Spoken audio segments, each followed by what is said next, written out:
না, এসব হাদিস একটাও ঠিক নয়।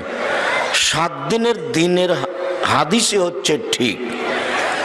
নাম রাখবেন, পশু জবে করবেন, মাথা নেড়ে করবেন, আর ওই চুল সম পরিমাণ একটু চাঁদি দান করে দিবেন বা ওই পরিমাণ টাকা দান করে দিবেন, 150-200 টাকা। 7 দিনের দিন 4টা কাজ আছে।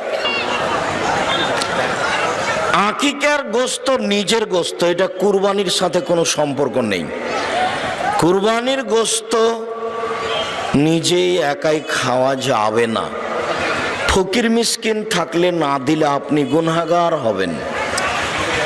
আর আকিকার গোস্ত নিজের গোস্ত, আমি দিলাম না তা আমি একটু কৃপণ ভাব হলাম, দিলাম, হাতটা বড় দিয়ে দিলাম। দিতে হবে এই কথা আকিকার গোস্ত নেই। আকিকা হচ্ছে বাপের জিম্মেদারি, এখানে নেকি নেই।